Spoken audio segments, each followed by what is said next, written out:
राम मोहन और सोहन एक फर्म में पार्टनर थे। उनकी पूंजी 1 जनवरी 2020 को क्रमशः 40,000 रुपये, 60,000 रुपये एवं 1 लाख रुपए थी। लाभों का वितरण करने से पूर्व राम को 12,000 रुपये और मोहन को 18,000 रुपये प्रतिवर्ष वेतन पाने का अधिकार है। पूंजी पर 10% प्रति वर्ष की दर से ब्याज दिया जाता है। शुद्ध वितरण योग्य लाभ में से प्रथम 40,000 रुपये पूंजी के अनुपात में व शेष लाभ बराबर बराबर बांटना है। वर्ष के अंत में 31 दिसंबर 2020 को उपयुक्त सभी समायोजन करने से पूर्व फर्म का लाभ 1,20,000 रुपये था। 31 दिसंबर 2020 को लाभ एवं हानि नियोजन खाता, साझेदारों के पूंजी खाते बनाइए एवं लाभ वितरण की एक जर्नल प्रविष्टि दीजिए। क्लास, सबसे पहले हमने क्वेश्चन को रीड किया। अब हमें जो इंफॉर्मेशन क्वेश्चन में दी हुई है उस इंफॉर्मेशन की हेल्प से हमें पार्टनरशिप फर्म का profit and loss appropriation account यहां पर तैयार करना है। ठीक है, चलिए स्टार्ट करते हैं। सबसे पहले जैसे हम सभी को अकाउंटिंग पार्टनरशिप फर्म की कैसे स्टार्ट होती है, तो करंट ईयर का प्रॉफिट हम यहां पर क्रेडिट साइड में सबसे पहले नोट करते हैं। तो प्रॉफिट एंड लॉस अकाउंट से करंट ईयर का प्रॉफिट ट्रांसफर होकर profit and loss appropriation account में ट्रांसफर होता है। तो यहां से हमारी शुरुआत रहेगी। तो 1,20,000 का हमने यहां पर लिखा है नेट प्रॉफिट, जो हमको क्वेश्चन के अंदर यहां पर दिया हुआ है। अब हमें यहां पर P&L अप्रोप्रिएशन अकाउंट के डेबिट साइड में वो सभी ट्रांजैक्शन रिकॉर्ड करने हैं जो फर्म के द्वारा अपने पार्टनर्स को पेमेंट के रूप में किए गए हैं। तो सबसे पहले देखिए, इसमें यहां पर फर्म अपने पार्टनर को उनकी पूंजी पर उनकी जो कैपिटल है 40,000, 60,000 एंड ₹1,00,000, इसके ऊपर 10% की रेट से इंटरेस्ट का पेमेंट करना है। तो देखिए, इसमें सबसे पहले डेबिट साइड में हमको क्या लिखना है, टू इंटरेस्ट ऑन कैपिटल। अब कैपिटल के ऊपर इंटरेस्ट का कितना अमाउंट आएगा उसके लिए हमको एक वर्किंग नोट यहां पर बनाना है। तो राम की जो पूंजी है वो वर्ष के प्रारंभ में 40,000 रुपए की हमको दी हुई है। चूंकि यहां पर पूंजी में किसी भी प्रकार का वर्ष के दौरान कोई परिवर्तन नहीं हो रहा है, इसीलिए पूंजी पर जो ब्याज की गणना होगी वो साधारण तरीके से होगी। 40,000 का 10%, मोहन की पूंजी पर ब्याज 60,000 का 10%, जो कि 6,000 रुपये आएगा। एंड सोहन की पूंजी पर ब्याज 1,00,000 रुपए का 10%, दैट इज ₹10,000। पूंजी पर ब्याज को कैलकुलेट करने के बाद फिर हमें उसको P&L अप्रोप्रिएशन अकाउंट के डेबिट साइड में दिखाना होता है। ये फर्म के द्वारा अपने पार्टनर्स को दिया जाने वाला पेमेंट है, पूंजी पर ब्याज। इसके बाद जैसा क्वेश्चन में यहां पर बोला हुआ है, राम को 12,000 रुपये की सैलरी और मोहन को 18,000 रुपये की सैलरी प्रति वर्ष फर्म के द्वारा दी जानी है। तो उसको हम यहां पर रिकॉर्ड करेंगे। टू पार्टनर सैलरीज 12,000 राम को दी जाएगी, 18,000 मोहन को, कुल मिलाकर के 30,000 का पेमेंट सैलरी के रूप में फर्म अपने पार्टनर्स को करती है। ठीक है, तो क्लास आपको यहां पर समझना है कि फर्म ने 1,20,000 रुपए के नेट प्रॉफिट में से सबसे पहले पार्टनर्स को इंटरेस्ट ऑन कैपिटल का पेमेंट किया 20,000 रुपए का। उसके बाद पार्टनर्स को सैलरी का पेमेंट किया 30,000 का। सैलरी का पेमेंट राम एंड मोहन को ही किया जाना है। अब हमें यहां पर एक कैलकुलेशन करना होगा कि 1,20,000 रुपए में से 50,000 रुपए का पेमेंट करने के बाद फर्म के पास प्रॉफिट कितना बचा। ठीक है, इसको बोलते हैं यहां पर वितरण योग्य लाभ। ठीक है, डिस्ट्रीब्यूटेबल प्रॉफिट। अब इस प्रॉफिट को हमको इन तीनों ही पार्टनर में डिस्ट्रीब्यूट करना है, डिवाइड करना है। अब डिवाइड करने के लिए, प्रॉफिट को बांटने के लिए क्वेश्चन की जो इंफॉर्मेशन है वो हमको देखना होगा। देखिए, जो डिस्ट्रीब्यूटेबल प्रॉफिट है, शुद्ध वितरण योग्य लाभ है, जो हमारा इस क्वेश्चन में आता है 70,000। 1,20,000 में से हमने interest on capital and partner salary को माइनस किया, तो हमारा जो वितरण योग्य लाभ है वो आता है 70,000 रुपये।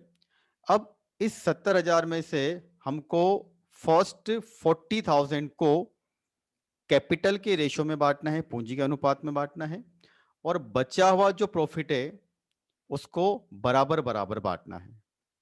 तो ये जो डिस्ट्रीब्यूशन यहाँ पर होगा उसका हमको एक यहाँ पर वर्किंग नोट बनाना है, जो इस प्रकार रहेगा। देखिए, 70,000 रुपए के लाभों में से प्रथम 40,000 रुपए के लाभों को पूंजी के अनुपात में बांटा जाएगा। तो सबसे पहले हम यहाँ पर पूंजी का अनुपात देखते हैं। इनकी जो ओपनिंग कैपिटल है वो हमें क्वेश्चन में दी हुई है 40,000, 60,000 एंड ₹1,00,000। तो 4:6:10।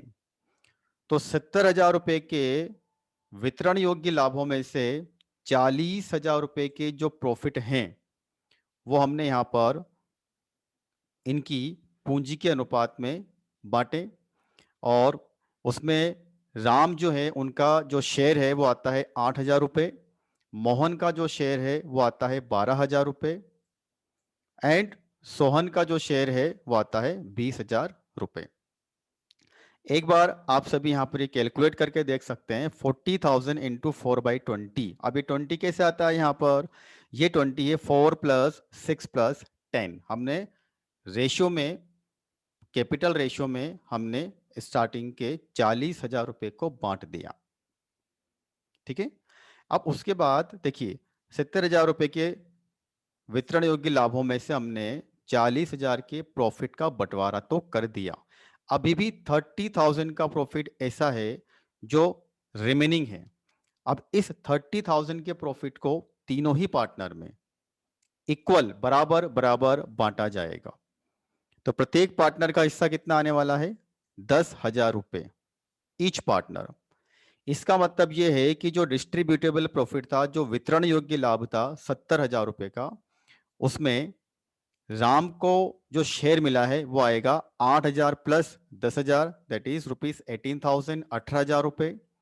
मोहन का जो शेयर है वो आएगा 12,000 + 10,000, 22,000, 22,000 रुपए। एंड सोहन का जो शेयर है वो आता है 20,000 + 10,000, दैट इज ₹30,000।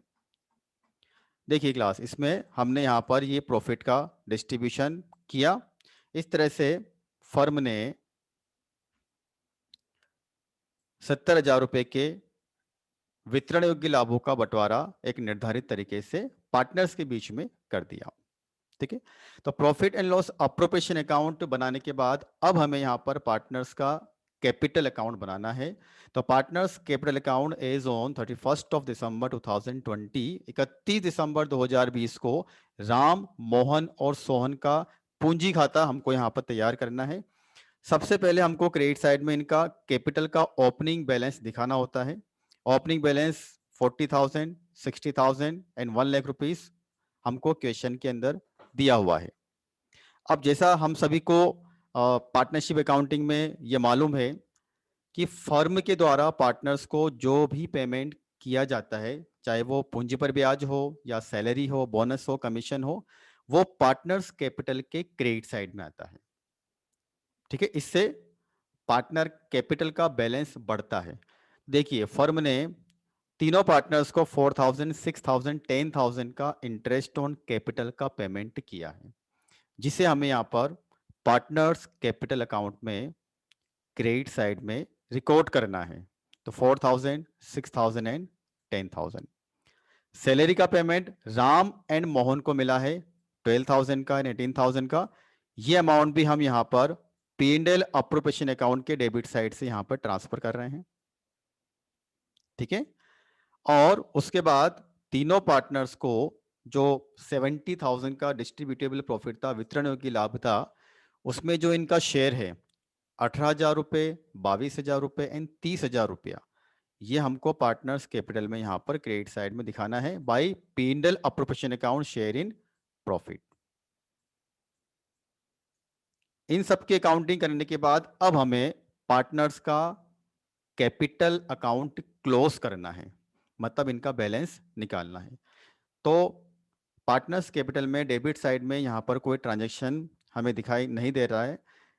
तो सबसे पहले हमको मिस्टर राम के लिए 40,000 प्लस 4,000 प्लस 12,000 प्लस 18,000 टोटल आता है 74,000। ये रहेगा to balance CD balancing figure. इसी प्रकार मोहन का जो बैलेंस है वो आने वाला है 1,06,000 एंड सोहन का जो बैलेंस है वो आने वाला 1,40,000। तो इस तरह से हमको पार्टनर्स कैपिटल अकाउंट यहाँ पर तैयार करना है। क्वेश्चन के अंदर हमको यहाँ पर एक जनरल एंट्री यहाँ पर पूछी हुई है। जो प्रॉफिट का डिस्ट्रीब्यूशन हमने किया है 18,000 का, 22,000 का एंड 30,000 का, उसका हमको यहाँ पर एंट्री पास करनी है। तो एंट्री पास कैसे होती है, देखिए, profit and loss appropriation account debited to Ram's capital, to Mohan's capital, to Sohan's capital. ठीक है, राम्स कैपिटल में 18,000, Mohan's capital 22,000 and Sohan's capital 30,000, total 70,000। ये प्रॉफिट डिस्ट्रीब्यूशन करने की एंट्री हमको यहाँ पर पास करना है।